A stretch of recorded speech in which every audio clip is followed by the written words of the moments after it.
I mean, what's better than fighting somebody who we like to call your arch rival enemy? But I mean, just talk to me a little bit about the mental preparation that it's going to take for you to keep all your emotions inside and not just try to punch them so much and hurt them. Yeah, it's something that I've been working on. We did a good job in April, honing our emotions and doing the right things inside the cage and outside the cage. I believe we had an amazing camp this time around, and yeah, it's about not letting your highs too high and lows too low, so you can make sure that this performance is one to put a stamp on. Everybody wants that trilogy win. Everybody wants that win, that last one. I like to say the first one was a fluke. The second one was not that long ago. So we're looking to repeat the process and get the job done in any way or fashion. Got it. And who do you think's gonna be able to get the title in this one, man? I know you're not able to get it, but if you was to give your pick out there, who do you think's gonna be able to take that title back in this fight? I got Pinedo. I thought Pinedo won the first fight between the two. Braga's an amazing fighter, and he's done a great job with his dad in his corner and things like that. Impressed me a lot because I'm a father, and I hope to live the same dream the father of Braga is doing. But for sure, I got to go with the guy that I believe won the first time. I believe he beat the two best guys in the weight class from last year, him beating me in Locknane. And, he stormed the castle when it came to me. So, he taught me something that night that I was not prepared for. And I believe, he's just that type of scrappy fighter to get the job done. And last one for me. So we haven't seen a heated rivalry like this in the promotion since I would say like Rufion Stotts and Danny Sabatello. They recently just fought again, and afterwards they even said, "Hey man, we'll fight again in a parking lot." But they did show that formal respect and actually shake hands. Anyway, after this, Nope, nope, nope. Kick rocks, get out of my face. I tried to shake your hand, try to give you that closure last time. I told you in the cage, hey, this is done. We got no more ill will towards each other in Vegas. I got everybody in the crowd, everybody in the world that I want to be there at that moment. And if he wanted to do something, we could have definitely did something. And I let him know then, hey man, this Ventrell that we have is canceled. And he went back home and somebody gassed his ass up, told him that I put my balls on the back of his neck, and he came back with a vengeance, or came back with his mouth. And I was already the gentleman. I was already the nice guy. I was already the bad man, but a good guy. And he decided to override that. When me and him had a personal one-on-one, I told him, let's dead it. And he gave me an impression that he was about that. And he went home, and I'm evicting him. Today is not today, but Friday will be his last showing with me, and I will be evicting his process. I will be taking him out of this organization. There was obviously the news of the acquisition or the merger with Bellator and PFL. You have a history with the other promotion, and obviously you have quite the run here with the PFL. What's your take on the acquisition or the merger, and what do you see for your future here now with the two promotions colliding? Man, I love it. It's a beautiful thing. Anytime PFL is doing anything and making news, making waves, I'm appreciative of the guys at the higher ups doing these things, and especially to, strengthen the roster and get some other guys in here, get some other pigs to hunt in the woods is a good thing for me. So I'm excited about that. And there were a lot of Bellator fighters that was ducking and hiding behind management and hiding behind their little wave and their little train that they were on, and they were Bellator was allowing them to allow me to stay out of the fights and just put me on the side 6-7 months at a time. So that's one of the reasons why I asked for my release. You're not going to give me the fights that I want. You're not going to give me the opponents that I want. You're not going to give me anything that helps me go towards the championship. I'm going to ask for my release. But, full circle, A table is made in the presence of your enemy. And that's what I've read before. So I'm excited about the fact that they got to come see me because I'm the guy. I'm the big bad wolf where I'm at. That's right. Last one from me on that note is there anybody on the Bellator roster, because you used to compete there, you're familiar with those guys? Is there any one or two names that stick out to you that now has your juices flowing, saying, man, that's one guy I got to face? There's a couple of names out there that I'm excited to see.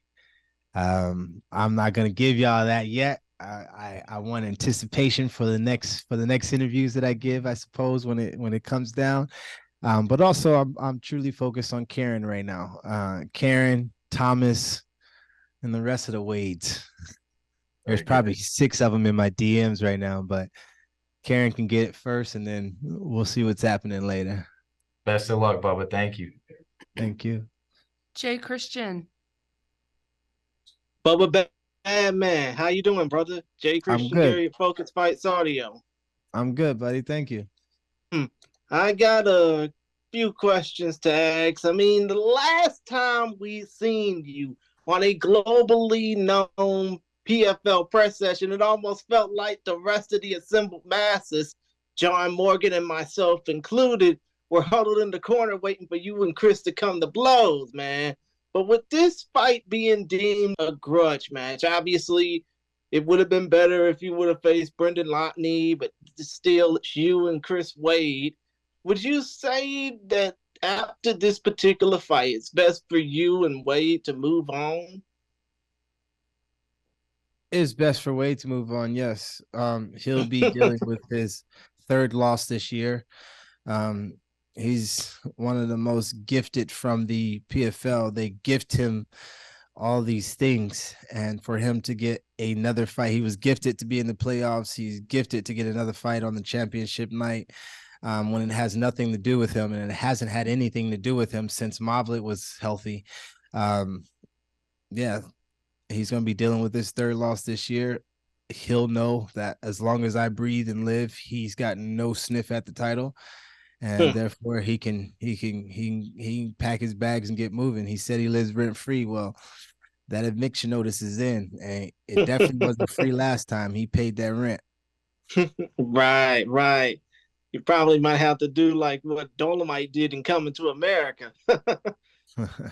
But still, though, second question I want to ask, and I know that Breeze already opined on this, but with the possibility of you facing off against Bellator's best again, would you hope that your next fight after facing Chris Wade be against a top Bellator contender?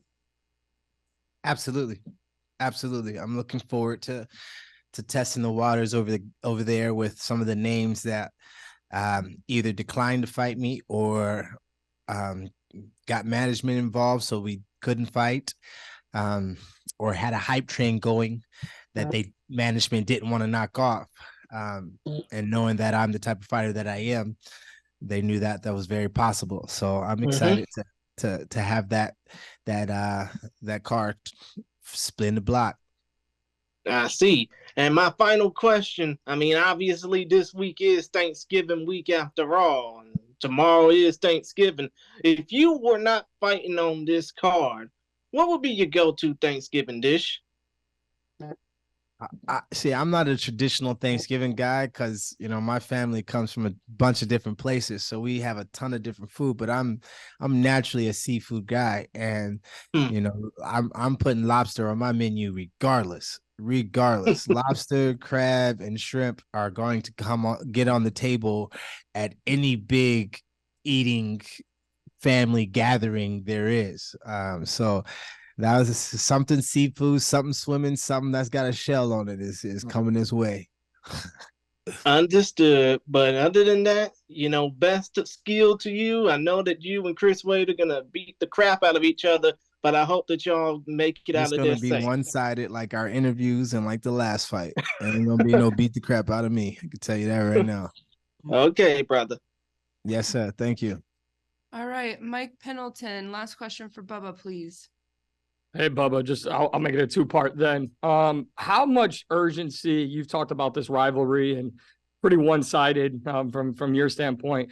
How persistent are you to go in there and get the finish? Obviously, I know when you have a rivalry, you want to close the chapter in an emphatic way, and looking to do that this weekend. You've mentioned Bellator, you've mentioned the merge, all that.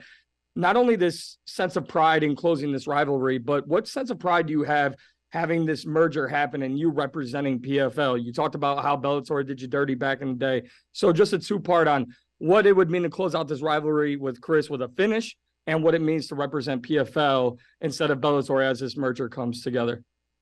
Well, it's super urgent that I close this rivalry out in grand fashion. You know, I felt as though I let the clock slip away as far as looking to get the job done, as far as looking for a finish in the last fight. I was preparing for other fights in the season, so, you know, I didn't really look to push the needle on that fight. I felt like me wrestling him and staying safe and not getting any injuries was the best and the smartest route. But with nothing after this fight, being that it's the last fight on the season, I'm looking to be one of the first to knock him out or finish him in grand fashion. I don't think he's been finished like that before. And I'm looking to do that. And yeah, the Bellator question. I'm excited about what they have going, what they had going, and what PFL is now bringing to the table. And I'm ready to eat, you know, with Thanksgiving on the horizon and PFL giving me a Christmas gift and Karen. I'm excited about the things that PFL is going to be doing, and you know, I'm a part of it in a big way. Representing them is for sure a plus for me. I love everything about PFL, the higher ups, from the camera people to the interviewees to PFL is definitely my favorite organization over all the years. And, you know, I've been in a lot of corners to coach and this and that. And, you know, I haven't always liked being in other organizations, but PFL is creme de la creme of it all. And I'm excited to see what they put on my plate. Appreciate the time. All the best this weekend. Happy holidays to you and your family. All right, buddy. Thank you. You too.